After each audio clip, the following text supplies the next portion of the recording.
Hello बच्चों, आज आपके एग्जाम रिलेटेड इन्फॉर्मेशन में आप सभी का स्वागत है। आज मैं class 12th UP board economic का क्वेश्चन पेपर लेके आई हूँ, जो कि आने वाले कल के क्वेश्चन पेपर के लिए मोस्ट इम्पॉर्टेंट रहेगा। और हम इसमें हर एक क्वेश्चन का आंसर देखेंगे, जिससे आपको समझ आ जाएगा कि किस तरीके के क्वेश्चन आते हैं और आंसर होते हैं। क्वेश्चन पेपर को देखते हैं कि किस तरीके से है, जिसकी पता है समय इसका 3 घंटे 15 मिनट होते हैं। निर्देश अब हम हमारे एमसीक्यू को देखते हैं, जिसमें पहला क्वेश्चन है व्यष्टि अर्थशास्त्र के अंतर्गत निम्न में से किसका अध्ययन है।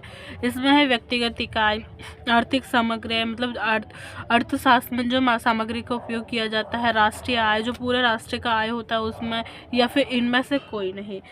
इसका आंसर है फर्स्ट है व्यक्तिगत इकाई। व्यक्तिगत इकाई किए जाते हैं संसाधनों, इनमें से जो छोटे छोटे इकाइयों को किया जाता है वही हमारी व्यक्तिगत इकाई कहलाती है। इसके बाद हमारा सेकंड क्वेश्चन देखते हैं, सीमांत उपयोगी का शून्य होने पर कुल उपयोगी होती है बढ़ती है, अधिकतम होती है या न्यूनतम होती है। जो सीमांत उपयोग है मतलब जो एक लिमिट में जो हमारी उपयोगी होती है वह शून्य हो जाती है। अगर हम चाहिए वो अगर कम होगी तो उसमें जो हम उसे उपयोगी लाएंगे वो क्या होगी, वो अधिकतम होगी। उसके बाद थर्ड क्वेश्चन है, उत्पादन बंद करने पर, उत्पादन को अगर बंद कर देंगे तो क्या होगा। इस तरह लागतें बढ़ जाएंगी या फिर परिवर्तन लागतें कम हो जाएंगी, परिवर्तन लागतें शून्य हो जाती हैं, या फिर इस तरह लागतें बढ़ जाएंगी। मतलब जो एक लिमिट में है वो तो बढ़ नहीं सकती है। परिवर्तन लागतें कम हो जाएंगी, वो तो सिर्फ बंद किए तो वो बिल्कुल ही परिवर्तन, जब उसमें बंद ही किया जाएगा तो उसमें परिवर्तन तो हो ही नहीं। स्तर वो एक न्यूनतम स्तर पर तो रह नहीं सकते, इसलिए इसमें आएगा इसका परिवर्तनशील लागतें कम हो जाएंगी। मतलब जो वो उत्पादन तो बंद कर देंगे, पर उसमें जो परिवर्तन है जो हम हमारे कस्टमर के अकॉर्डिंग जो हम उसकी पूर्ति करते हैं उसके अकॉर्डिंग वो हमारा परिवर्तन है, लागतें कम हो जाएंगी। इसमें परिवर्तन को हो जाएगा। सीमांतन आगत डैश में परिवर्तन की दर क्या होती है, कुल आगम, कुल लागत, कुल औसत आगत या फिर औसत लागत। तो जो सीमांतन जो आगत होती है वो परिवर्तन की दर हमारी जो कुल आगम। उसके बाद हमारा है दीर्घकालीन में सामान्य मूल्य बराबर होता है सीमांतित उपयोगी के औसत लागत के, उत्पादन व्यय के, या इनमें से कोई नहीं। मतलब जो दीर्घकालीन है कि जो अभी नहीं जो भविष्य में है वो सामान्य मूल्य के बराबर होगा। वे एक औसत लाभ होता है ना, जो औसत लागत होती है वो उसके बराबर होता है। क्योंकि सीमांत का मतलब वो होगी कि हाँ उसी तक है। उत्पादन व्यय जो हम उत्पादन करते हैं उसमें हमारे बहुत सारे खर्चे होंगे, इनमें से कोई नहीं तो कोई होगा ही नहीं। तो औसत लागत की वो बढ़ता भी रहेगा, घटता रहेगा और चलता भी रहेगा। पूर्ति के बढ़ने पर कीमत में क्या होती है। अगर हमारी पूर्ति बढ़ती जाएगी, देखते हैं हमारा होता है इसमें अर्थशास्त्र में होता है पूर्ति के बढ़ने पर कीमत।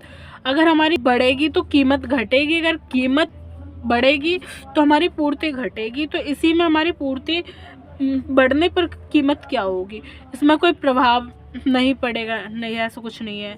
इसमें वृद्धि होगी, नहीं वृद्धि क्यों होगी, इसमें कोई ऑप्शन नहीं होगा, तो इसमें हमारी ये कमी होगी। इसके बाद देखते हैं इलाहाबाद बैंक क्या है। यह एक विदेशी विनिमय नहीं, ये एक केंद्रीय बैंक है नहीं, ये एक व्यापारिक बैंक है, या फिर ये इनमें से कोई नहीं। इलाहाबाद बैंक वो बैंक है जो अर्थशास्त्र में जो एक व्यापार के लिए लोन देता है और लेता है, वो हमारा व्यापारिक बैंक कहलाता है। शाखा मुद्रा का विस्तार होता है जब वह ERR इसमें घटता है, बढ़ता है, स्तर होता है, या फिर इनमें से कोई नहीं, ये घटता है। इसके बाद हमारा है मुद्रा के कार्य। मुद्रा के कार्य क्या होते हैं, विनिमय के माध्यम से मूल्य के मापक या फिर मूल्य का संचय या ये सभी होते हैं। इसमें मुद्रा की ये सभी कार्य किए जाते हैं। मुद्रा वह धुरी है जिसके चारों ओर अर्थ विज्ञान चक्कर लगाता है। इसके कथक है, मतलब इसके जिन्होंने लिखा है पीगू का, मार्शल का, किन्स का, या फिर हामून का। तो इसमें है मार्शल का। चलिए अब ये तो हुए हमारे MCQ क्वेश्चन जो कि 10 नंबर में पूछे जाते। अति लघु उत्तरीय प्रश्न होते हैं, 3-3 नंबर के होते हैं। अब इसमें हमारा 11 क्वेश्चन है, विस्तृत अर्थशास्त्र तथा समष्टि अर्थशास्त्र का मुख्य अंतर क्या है। देखा था विस्तृत, हमारा पहला क्वेश्चन भी आया था, उसमें अर्थशास्त्र किसके अध्ययन किया जाता है ये आया था। अब इसमें है विस्तृत के अंतर का मुख्य क्या होगा। इसमें हमारा होगा विशिष्ट अर्थशास्त्र के निम्नलिखित अंतर है। विशिष्ट अर्थशास्त्र में व्यक्ति आर्थिक इकाइयाँ होती हैं, मतलब विशिष्ट अर्थशास्त्र है जो कि व्यक्ति की बहुत सारी इकाइयाँ होती हैं। जैसे उसमें देखते हैं कीमत, मांग, पूर्ति आदि का अध्ययन किया जाता है, जबकि समष्टि अर्थशास्त्र में समग्र आर्थिक इकाइयाँ जैसे समग्र मांग, समग्र पूर्ति, कीमत, स्तर आदि पर अध्ययन किया जाता है। अर्थशास्त्र होता है वो व्यक्ति के लिए, व्यक्ति की ज़रूरतों को वो बात करता है। जैसे व्यक्ति की ज़रूरत की उनकी मांग क्या होती है, उसकी कीमत क्या होती है, क्या वो व्यक्ति के लिए वो जो हम दे रहे हैं, जो अब हम मानते हैं एक प्रोडक्ट, उसके ऊपर हम उसे दे रहे हैं तो क्या उसकी पूर्ति हो रही है, इसमें ये होता है। इसमें हमारी समग्र मतलब जो सामग्री होती है उसकी मांग होती है या फिर उसकी पूर्ति होती है आदि का अध्ययन किया जाता है। व्यष्टि अर्थशास्त्र एक व्यक्तिगत बाजार है, मतलब जैसे हम बाजार में जाते हैं कुछ खरीदने के लिए, तो जब हमें उसकी ज़रूरत होगी उसकी पूर्ति के लिए ही तो जाएंगे खरीदने के लिए, तो कीमत उत्पादन पर किया जाता है, मतलब उसकी कीमत तब तय की जाती है जिससे जब उसका उत्पादन वैसा हो। जबकि समष्टि अर्थशास्त्र एक देश की सामान्य कीमत स्तर के राष्ट्रीय के उत्पादन को निर्धारण किया जाता है, ये एक देश की कीमत के ऊपर होता है। और इसमें व्यष्टि अर्थशास्त्र का आधार कीमत है, जबकि समष्टि अर्थशास्त्र का आय, इसमें इसकी कीमत का नहीं जाता है, इसमें इसकी आय का पता करते हैं। ठीक है, ये क्वेश्चन समझ में आया होगा। चलिए हमारा नेक्स्ट क्वेश्चन है, 12 क्वेश्चन है, अर्थशास्त्र का उत्पादन का अर्थ समझाइए। अर्थशास्त्र में उत्पादन कैसे किया जाता है इसके बारे में हम बताएंगे। अब चलिए हम देखते हैं, हम 12 क्वेश्चन का आंसर देखते हैं। अर्थशास्त्र में उत्पादन का अर्थ उपयोगी सृजन से है। ये एक ऐसी प्रक्रिया है जिसमें कच्चे माल की सामग्री वस्तुओं को परिवर्तन किया जाता है। जो कच्चा माल होता है उसमें हम वस्तु बनाने में उसमें परिवर्तन करते हैं, जो कि मानव की विभिन्न आवश्यकताओं के, हमारे पास एक ऐसा कच्चा माल होता है जिसकी वस्तु बनाते हैं, और वस्तु जो कि मानव की जो विभिन्न आवश्यकताएं होती हैं जिन्हें उनकी पूर्ति करने में समक्ष होती हैं। जैसे हम कपास से कपड़ा बनाते हैं, यह एक कच्ची सामग्री होती है। वस्तु उत्पादन किया जाता है, वस्तु को उपयोग समय उपभोग के लिए खरीद सकते हैं। ये जो उपभोग होते हैं वो खरीद सकते हैं आसानी से जब उसमें कपास का कपड़ा बन जाए तो। अब हम देखते हैं हमारा 13 क्वेश्चन, उत्पादन फलन की परिभाषा दीजिए। उत्पादन फलन क्या होता है इसके बारे में बताएंगे। अब हम देखते हैं उत्पादन फलन एक निश्चित समय अवधि के आधार पर होती है, जो आयगत मात्रा को निर्गत अधिक मात्रा प्राप्त करने के लिए, मतलब जो कुछ मात्रा होती है वो निर्गत अधिक मात्रा प्राप्त करने की प्रक्रिया है। इसमें देखते हैं आयगत केवल प्रौद्योगिकी का कौशलन सहयोग सम्मिलित नहीं है, इसमें वह उत्पादन जो न्यूनतम लागत हो जाए। इसमें उत्पादन फलन संसाधनों के उत्पादन की जो मात्रा के बीच फलनाक संबंध को व्यक्त करता है। ये विभिन्न प्रकार से दर्शाया जाता है, जैसे Q = F ब्रैकेट में I1 तो IN तक आता है। उसके बाद इसमें Q दूसरे में भी होता है, तो इसमें Q वस्तु को विशेष निर्गत है, I1 ये वस्तु उत्पादन के आय लागत है। चलिए अब हम देखते हैं हमारा नेक्स्ट क्वेश्चन, हमारा 14 क्वेश्चन है, जिसमें सीमांत लागत से क्या आशय है इसको समझेंगे कि सीमांत लेते हैं। 14 का आंसर जिसमें है उत्पादन मात्रा की अतिरिक्त एक इकाई होती है जो वृद्धि की कुल लागत में जो वृद्धि होती है, मतलब एक उत्पादन की जो मात्रा होती है, मात्रा जो अतिरिक्त इकाई होती है उसे वृद्धि करने के लिए कुल लागत होती है, वह सीमांत लागत कहलाती है। जैसे कि अर्थात एक अतिरिक्त इकाई उत्पादन जो लागत होती है वह सीमांत लागत होती है। मतलब उसके बाद इसका उदाहरण देखते हैं। यदि किसी किसी वस्तु की 1000 इकाइयाँ की कुल उत्पादन लागत 1000 रुपये है तो 100 प्लस 1 अर्थात 101 इकाइयों की लागत क्या होगी? तो वह 120 रुपये होगी। तो सीमांत लागत क्या होगी? माइनस 1000, तो इसकी 20 रुपये लागत होगी। इस प्रकार से सीमांत n की कुल लागत n+1 इकाइयों लागत का अंतर है। अब हम देखते हैं हमारा 15वां क्वेश्चन है औसत लागत, जिसे AC कहते हैं या फिर क्या नाम है, और सीमांत लागत जिसे MC कहते हैं, जैसा कि संबंध पाया जाता है। मतलब इसमें किस तरीके का संबंध है इसके बारे में बताएंगे। इसमें देखते हैं 15वां औसत लागत क्या है? किसी वस्तु के उत्पादन के प्रति इकाई लागत औसत लागत कहलाती। मतलब हमने किसी वस्तु का उत्पादन किया, पर उसमें हमारी कितनी लागत लग रही है, हमने उसमें कितना खर्च किया, वो हमारी औसत लागत कहलाती है। सीमांत लागत किसी वस्तु की अंतिम या सीमांतित लागत, मतलब किसी वस्तु को जो अंतिम में लगाते हैं या फिर जो बीच में लगाते हैं, उस लागत को हम सीमांत लागत कहलाती है।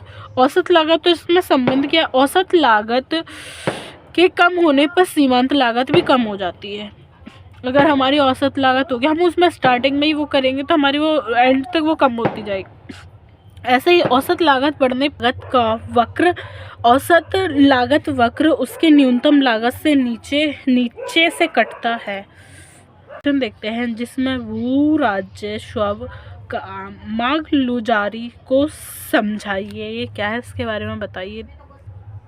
16 क्वेश्चन में देखते हैं जोतने, बोने और रहने लायक जमीन पर लगने वाला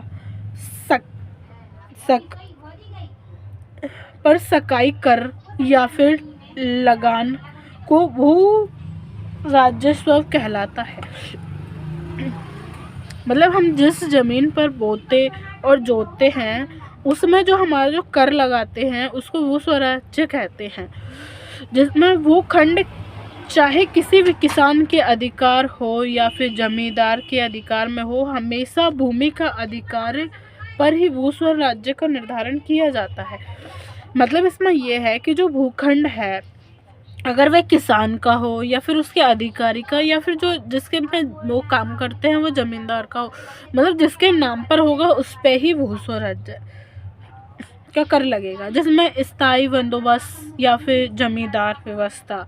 ठीक है, इसके बाद है किसान के साथ व्यक्तिगत आधार पर राजस्व को रीतिवाणी का व्यवस्था की जाती है। पूरे राजस्व में ग्रामीण जिसमें महलवाणी व्यवस्था।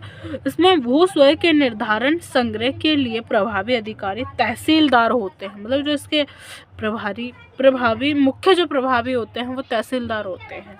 ठीक है, 117 देखते हैं राज्य उत्पादन शुल्क पर टिप्पणी कीजिए। मतलब राज्य का जो उत्पादन है उसे शुल्क कैसे मिलता है या शुल्क कैसे प्राप्त करते हैं, इसके बारे में इसमें हम बता देंगे। अब हम देखते हैं देश में उत्पादन मतलब जो उत्पादन वस्तुएं होती हैं उस पर जो कर लगता है उसे शुल्क उत्पादन कर कहा जाता है। ठीक है, उत्पादन का शुल्क कर कहा जाता है, जिसमें उत्पादन भारत में लगने वाली जो अप्रत्यक्ष इनडायरेक्ट जो कर होते हैं, मतलब जो हम जिसे हम डायरेक्ट नहीं देते हैं उसे हम इनडायरेक्ट देते हैं। जैसे हम आज देखेंगे कि आज के समय में हमारे है सेंट्रल वैल्यू या फिर इंडेक्स टैक्स नाम से जाना जाता है। भारत में कुल 26 जनवरी 1994 में लागू किया गया था। ये कर उत्पादन को बिक्री पर लगा जाता है। जो हम जैसे हम कोई भी सामान खरीदे जाते हैं उस पर हमारा टैक्स भी लगता है, GST भी लगती है। ये 26 जनवरी को हमारा लागू हुआ था। इस पर हम जो बिक्री खरीदते हैं या फिर जो बेचते हैं उस पर लगाया जाता है, तो हम भी अपना कर देते हैं। उसके बाद होता है हमारा 18 स्वराज्य व्यय किसे कहते हैं। स्वराज्य व्यय जो भी कर बताया उसको क्या। स्वराज्य व्यय वह होता है जो केंद्र सरकार भौतिक या फिर वित्तीय परिस्थितियों को जो सृजन उनके अतिरिक्त उद्देश्य के लिए किया गया व्यय। जैसे जो केंद्र सरकार में जो व्यय आता है या फिर जो भौतिक में आता है या जो वित्तीय फाइनेंशियल, और इसके अतिरिक्त और भी इनके जो उद्देश्य है, जैसे गोलों में जो इसका जो व्यय लगाया जाता है, इससे के संबंधित सरकारी के जो विभाग होते हैं जिसमें सेवाएं सरकार द्वारा उत्पादित ऋण ब्याज या फिर सरकार को अन्य दलों में जो किए जाते हैं वह स्वशास्य व्यय कहलाते हैं। अब इसके बाद हम देखते हैं लघु उत्तरीय क्वेश्चन जो कि हमारे 6 नंबर के पूछे जाते हैं। इसमें हमारा 19वां क्वेश्चन है, मांग को प्रभावित करने वाले कौन कौन सा तत्व है। मतलब मांग की जो बढ़ोतरी करते हैं उसमें उसके तत्व को बताना है। तो हम इसको इस तरीके से लिखेंगे क्योंकि एक लॉन्ग भी है और शॉर्ट टर्म भी है जो कि 6 नंबर का आता है। तो 6 नंबर में कम से कम हमें 1.5 पेज में तो लिखना ही चाहिए। अब हम देखते हैं मांग से अभिप्राय क्या है। किसी भी आवश्यकता को पूरा करने के लिए, मतलब किसी की जो आवश्यकता होती है उसे पूरा करने के लिए समय और फिर वस्तु की निश्चित कीमत की मांग, तो निश्चित मांग की मांग कहलाती है। इसमें जो हमारी किसी भी विशेष वस्तु या फिर उसकी जो कीमत पर जो मांग लगाई जाती है वो जो हमारी वो होती है वो हमारी मांग कहलाती है। ठीक है। अब मांग पे किए जाने वाले सदैव निश्चित तो नहीं होती, हाँ ये बात भी है, वो निश्चित नहीं होती है, वह उसके कीमत में हमेशा परिवर्तन होता रहता है। और इसके कुछ कारण है किन कारणों से, जैसे कि इसमें है पहला है मूल्य। मूल्य वह है वस्तु के मूल्य वृद्धि होने से वस्तु की मांग कम होती है। अब हमारी जो मूल्य की जो वस्तु है उस पर अगर उस पर वृद्धि होएगी तो हमारी मांग कम होएगी, तथा वस्तु में मांग की कमी होगी तो उसमें हमारी वृद्धि ज़्यादा होगी। अगर हमारे पास अब हम एक प्रोडक्ट बना रहे हैं तो हम जैसे हम टमाटर को ही ले लेते हैं। अगर ये हमारे पास ज़्यादा है तो उसकी वैल्यू बहुत कम होगी। अब देखा ना कभी कितने ज़्यादा बढ़ जाती है, कभी कितने ज़्यादा घट जाती है। जो हमारी बढ़ती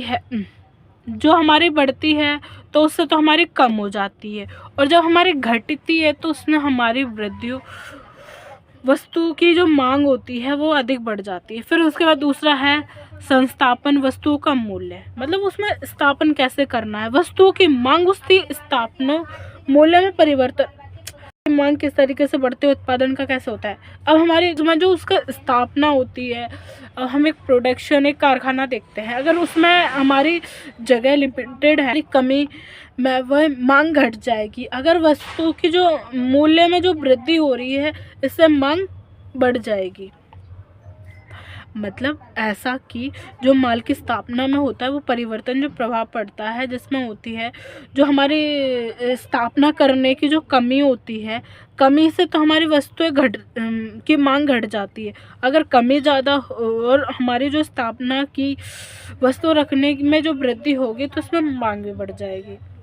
क्योंकि जैसे कि अगर हमारे पास जितना ज़्यादा प्रोडक्शन होगा उतनी ज़्यादा मांग बढ़ेगी, जितना कम होगा उतनी ज़्यादा घटेगी, सब सीधी सी बात है। उसके बाद आय की मात्रा कैसे, जो उपभोक्ता होते हैं जो क्या नाम है इसका, जो सामान को खरीदते हैं फिर उसके बाद बेचते हैं तो उनकी मांग बढ़ जाती है, उत्पादन को घटने की घट जाती है। अब उपभोक्ता आय बढ़ने में वस्तुओं की मांग, मतलब उपभोक्ताओं के लिए अगर आय बढ़ती है तो वह वस्तुओं की मांग भी बढ़ा देते हैं, और अगर वो घटती है तो वो वहाँ से भी घटा देते हैं। उसके बाद जनसंख्या वृद्धि होने के साथ साथ वस्तुओं की मांग भी बढ़ती है। अगर जनसंख्या ज़्यादा है तो हमारी वस्तुओं की मांग भी बढ़ेगी, अगर जनसंख्या कम है तो हमारी वस्तुओं की मांग भी कम होगी। उसके बाद 5वां है रुचि और फैशन। इसमें यह है कि हमारी उसमें रुचि है, उसमें फैशन है, उसमें भी परिवर्तन होता रहता है हमारी मांग के। उपभोक्ता में वृद्धि कैसे है, उपभोक्ताओं की उपभोग में वृद्धि बढ़ने की मांग बढ़ती है। मतलब हम जितना ज़्यादा उसे खरीदेंगे तो उतनी मांग बढ़ती जाएगी, क्योंकि वो हमारे पास प्रोडक्शन और ज़्यादा आता जाएगा। उसके बाद मांग बढ़ने पे वो कम हो जाती है, अगर बचत बढ़ने पर भी कम हो जाती है। अगर हमें बहुत सारा ले लिया उसमें वो कम हो गया तो उससे हमें कम रेट पे भी वो देना पड़ेगा। उसके बाद राष्ट्रीय आय का वितरण कैसे होता है। राष्ट्रीय आय समान वितरण होने पे आवश्यक आमदायक वस्तुओं की मांग बढ़ाती है। मतलब राष्ट्रीय सामान जो होता है उसकी आवश्यकता और जो आरामदायक होती है उसके वस्तु की मांग बढ़ती है, जबकि धन असमान वृद्धि होने पर वर्ग की मांग द्वारा धन खर्च करने और उसके वृद्धि करने से भी वस्तुओं की मांग बढ़ती है। अगर हम उसको दोगुनी कर देंगे तो उसमें से भी तो उसकी मांग बढ़। उसके बाद होता है चलन में मुद्रा की मात्रा। चलन में मुद्रा की मात्रा का अधिक होने पर लोगों की मौद्रिक आय बढ़ जाती है तथा इस कारण से अनेक वस्तुओं मांग बढ़ जाती है। इसके विपरीत होने पर वस्तुओं की मांग घट जाती है। जैसे कि मुद्रा की मांग चलन के अनुसार है कि हमारी जो मुद्रा की है, वो जो मुद्रा की मांग है वह अधिक होएगी तो लोगों को मौद्रिक आय बढ़ जाएगी। ठीक है, अगर हमारी इसमें जो हमारे चलने की वो होगी कि हाँ मुद्रा को चला रहे हैं तो उसमें वो आय बढ़ जाएगी। इस कारण अनेक वस्तुओं पे भी अनेक वस्तुएं जो होती हैं उस पर भी मांग बढ़ जाएगी। इसके विपरीत होने पर वस्तुओं की मांग भी घट जाएगी। उसके बाद भावी अनुमान। वस्तु विशेष की भविष्य में कमी संभावना होती है, वर्तमान में मांग बढ़ती जाएगी, विशेष कीमतों भविष्य में वृद्धि होगी, संभावना होगी उसके समय पर भी मांग बढ़ जाएगी। तो ये थे हमारे मांग से रिलेटेड जो ये पॉइंट, आप इसको देख लेना, ये वाला क्वेश्चन इम्पोर्टेंट है। जानते हैं बजट क्या होता है। मतलब जो सरकार होती है, सरकार द्वारा जो बनाए जो आय और व्यय बनाए जाते हैं, जिसे हम इनकम और एक्सपेंडिचर कहते हैं, और उनका जो हमारे एंट्री लेखा जोखा किया जाता है वह हमारा सरकारी बजट कहलाता है। ये वित्त 1 अप्रैल से 31 मार्च तक, 1 अप्रैल को बनाया जाता है, 31 मार्च को इसका ख़त्म किया जाता है। इस अवधि के आय कितने प्रकार के होते हैं। बजट 3 प्रकार के होते हैं, संतुलित बजट, अधिशेष बजट और घाटे का बजट। संतुलित बजट में सार्वजनिक व्यय और स्वैच्छिक परिवार से बराबर होते हैं, वह संतुलित व्यय। मतलब इसमें जो सार्वजनिक व्यय होते हैं, जो हमारे उससे सरकारी वो होते हैं उसको, और जो हमारी उसमें जो कर दिया जाता है वो जो बराबर होते हैं, वो संतुलित होता है। उसके बाद